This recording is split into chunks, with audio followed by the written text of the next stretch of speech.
What's up? Hold on. What's up, people? I am back for another video. Sorry I didn't do a video yesterday. And I was supposed to do Blue Velvet on Monday, but work came up like last second on Monday, and I just did not get a chance to watch it at all. So I'm thinking this weekend I'm gonna do it, probably Saturday. And also, I'm just gonna announce I'm not seeing Planet of the Apes on Friday. Because work came up last second, unless I watch it on the Seas and then I just watch it in the theater later. I don't know yet. I'm still debating on whether not to do that, or I'll just try to see it like on Saturday or Sunday or something. I don't know yet. I haven't really decided yet. But today we are reviewing The Covenant. This is a movie my friend Cowman recommended me. He said it's really good. And I've been meaning to watch it because I love Guy Ritchie, and I remember hearing about this movie. I just never got around to it, you know?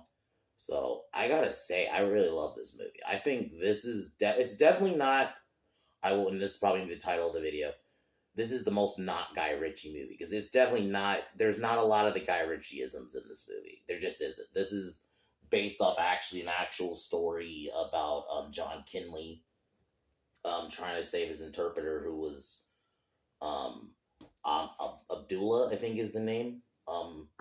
Or Ahmed. It's Bill or Ahmed, one of the two. And he he has to deal with the guilt, of losing his men. Like the scene where they all get attacked by the Taliban, because this is set, I think, 2018, because it's based off like a real thing. And because of his guilt, he has to go back into Afghanistan and basically try to get Ahmed back to come back with him to the U.S. because Ahmed helped him save him. And then, so there's that chunk of the movie, and then there's a bit of the movie where he goes back home in that scene where, because McKinley's trying to get him, through the right channels, try to get him out, because Abdullah was arrested, because they thought he was a terrorist. So they arrested him, so he's trying to get him out, because, when he realized he helped save him. And there's a scene, he has, a breakdown. Fucking Jake Gyllenhaal's acting in that scene is so good. Jake Gyllenhaal in this entire movie is great. Same with the interpreter. I thought he was a good character. They're pretty much the only real main two characters. Other characters throughout the film, but largely they're the main two you kind of follow. Like I said, it doesn't have a lot of the Guy Ritchie-isms in this. This is very much, I would say, Guy Ritchie trying to do something a bit different, which I actually have no problem with. I thought he nailed it. I thought the story was compelling. Kind of an emotional story, especially towards the end. And even the ending, which is, I guess, somewhat happy, isn't fully a happy ending, Because they mentioned that there's been a bunch of, because after that incident, the amount of interpreters that were killed skyrocketed, apparently. So it is a little bit of a bittersweet ending, but it is a good movie. Very much a very well acted movie. Guy Ritchie trying to do something that's not, that he usually does, which I have no problem with that. I don't have a problem with a director trying something different, and I think that's what Guy Ritchie was trying for here. And Jake Gyllenhaal is great. I thought the action was great, but it is very much a hard-hitting movie in the gut. It is a pretty sad film. That scene, I'm going to say it again, when Jake Gyllenhaal has his breakdown, when he's on the phone with the guy and he's just breaking down, was some of the craziest acting I've seen ever. Jake Gyllenhaal really nailed it, the PTSD aspect of it, and that this man was just done, because he was trying to help him the right way, so he has no choice but to go back to Afghanistan and try to get him out that way. So yeah, it's very much a hard-hitting film, but it is great. I definitely recommend it, especially if you like Guy Ritchie. It's, like I said, it is not usual Guy Ritchie. There's not a lot of the Guy Ritchie-isms, even with the way he does characters and stuff. You don't really have that in this movie. This is very much something that, it's against, type, I guess if you want to call it that. It's against type for Guy Ritchie, but it is very much still a great film. So, if I were to give this out of 10, I'd probably give this almost a 10. If we're going as straight up as a film, this is almost a 10 out of 10 movie. I think great acting, great score, great characters, just great everything. So, and Jake Gyllenhaal, this might be one of his best movies, for sure. He was so good in this, so I'm kind of wish I saw this movie sooner. I remember I wanted to see it last year because it came out last year, but I just never got around to it. So, um, other than that, later today, I'm gonna probably try to watch this movie in the afternoon so I can review it like early afternoon, or if not, it'll be in the evening. But I will be reviewing Suburban Commando for Bad Movie Wednesdays. So I'll be doing that today. I'm gonna try to review it though during the day. I'm like gonna try to do it during the day or late, like evening if you want to call it that, or early evening kind of deal. So I'll try to get that done. Um, Tomorrow, I haven't figured out yet what I'm gonna be doing. I'll figure something out, but now Friday I may have to review something else now because, like I said, I'm not. Unless I decide to watch Planet of the Apes, if I've like a pirated copy, just so I can get a review out. But I don't know if I actually kind of want to see this in theaters. That's why I don't know yet. So I'll figure it out. I'll have an answer by tomorrow, more than likely. Tomorrow, yeah. So, anyways, let's get to the covenant.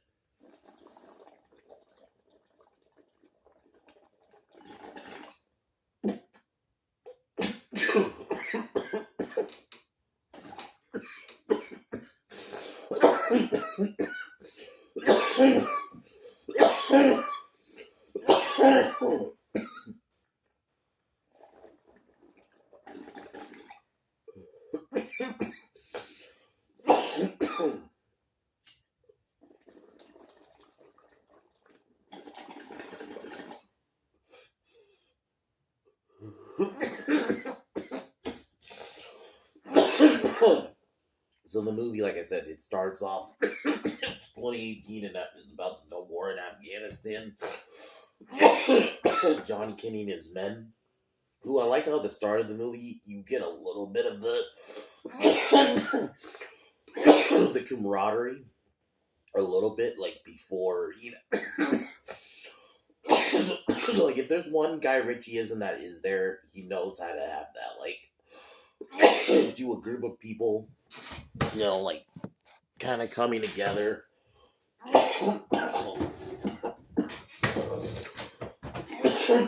So yeah, but they were attacked by the Taliban, which leaves one of their interpreters dead. So they have to get a new one, and this is where we meet. Okay, it's Ahmed, not Abdullah. It's Ahmed.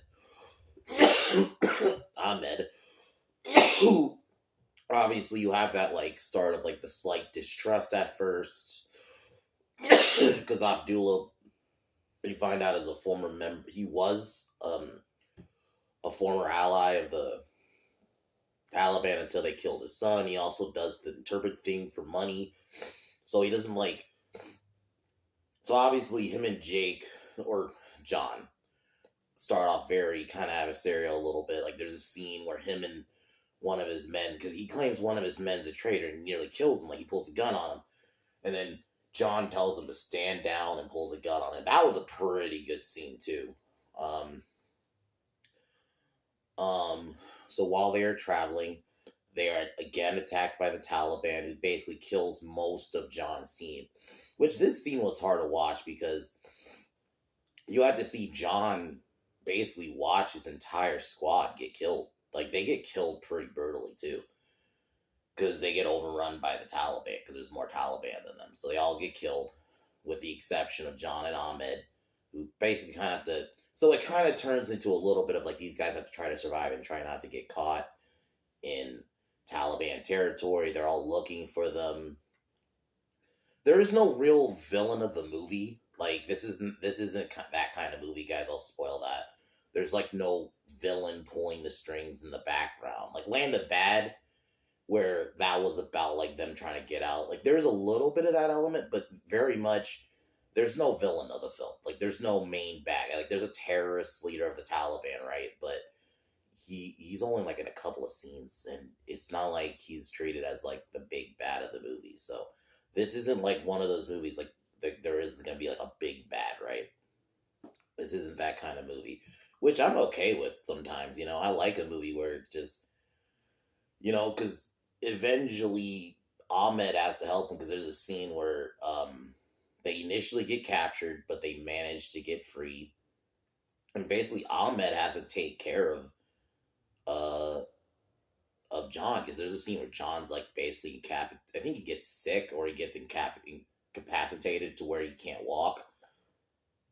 So Ahmed has to take care of him and basically help him. There's even a scene where he has to fight off some Taliban members before they kill them, which is like a great scene. And then the rest of the military come and they manage to. I'll just kind of jump ahead because the rest of the movie is they have to take out a couple of more Taliban, and then it's Ahmed taking care of John. So there's a lot of that, and then so yeah,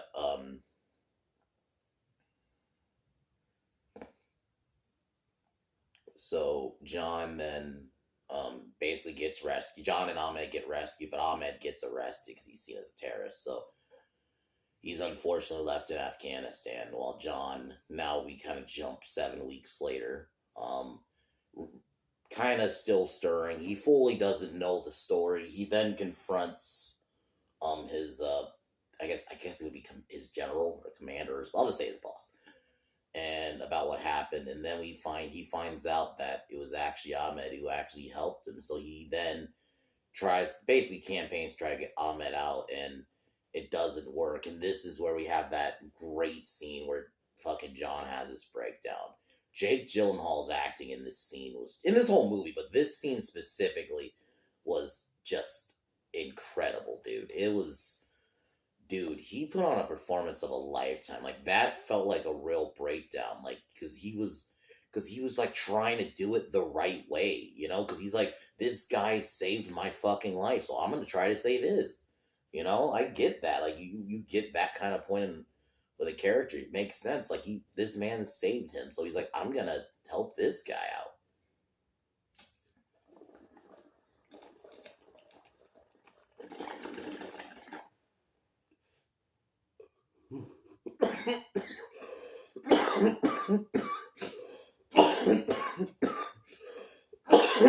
So, I thought this is a very well done scene. He tries to do it the right way, and it just like just has that, because it's obviously we're not going to be in the exact same position, but we've all felt that moment where you just had enough and you just finally break down. I can. It's relatable, even if the situations aren't exactly the same, right? You all had that point where you're trying something, or maybe you're trying to do something the right way, right? And it just isn't working, and you just have that moment where you snap and break down. That's what made that scene work. So he goes back to Afghanistan with another alias, and basically, kind of speeding up, he manages to convince Ahmed to come with him to the U.S.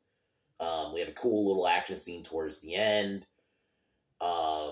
And then I guess kind of a happy ending because he goes back, but goes with them, but is what I mean better because they do mention like what happened after, like, and because of this, a lot of interpreters in like real life were actually killed because of this. So it's a pretty bittersweet story, but it is a great film. I very much love this movie. I'm definitely gonna watch this again. This isn't gonna be like, I'll say not gonna be my go-to like Guy Ritchie movie, but this is very much against type for Guy Ritchie because there isn't those Guy Ritchie as one. He generally does more comedies. Like even Ministry of Ungentlemanly Warfare was very action heavy, but I felt like there was still that bit of comedy. You still had that Guy Ritchie, the way he would write a team, especially with Cavill's team, right? That was very Guy Ritchie. Operation Fortune, you have that dialogue, that witty dialogue. There really isn't that in this movie. This movie very much is just a real harsh story. A raw story is almost a good word for it. Story is very raw. And, that's not really what Guy Ritchie normally does, but I'm happy he did this. And if one day Guy Ritchie's like, you know what, I'm going to try to do maybe another movie like this, I wouldn't have a problem. Don't get me wrong, I love I love more as well as like Snatch, Operation Fortune, Man from Uncle, like movies like that. That's more Guy Ritchie, right? This very much isn't, but I would not mind of him doing another one like this. Not exactly the same plot, but just something like this, where it just goes against what he normally does. Because I thought he did really good with this movie. You know, Jake Gyllenhaal. This might be my favorite Gyllenhaal movie. Like, I think at least off the top of my head. I mean, he was so good in this. Like, he put on a performance of a lifetime. That scene where he had the breakdown was a crazy watch. So go in with this movie, guys. Don't expect it to be a normal Guy Ritchie movie, because it just isn't. This isn't like your typical Guy Ritchie movie. It's something different, but I still think it's very well done. Obviously, I'm gonna say it just because it is based off a real story. I'm probably not gonna watch it all the time, but it is very. I will watch it again though. But this is very much good. So I had fun watching this. I'm happy I watched this. I'll give Cowman this. He actually promoted, gave me something good to fucking watch for once. But yeah. So other than that, Suburban Commando. So I'm actually gonna do some dumb and dog shit. But Suburban Commando, at least from what I remember, was fun bad though. It was bad, but it was fun bad. It wasn't like painful bad. So I'll be watching that a little bit later today. I'm gonna try to review it like during the day just so I can get it out the way. But we will see. If not, I will definitely do it. But it will be today. I'll do it in the evening either or do it tonight. But other than that, that's about it. So this movie is a great film. I'd probably give this film like a I'd honestly give it a 10, dude. I don't really think I had any problems with this movie. I thought it was great. The pacing was great. It was just a nice watch. Yeah, so that's all I can really say.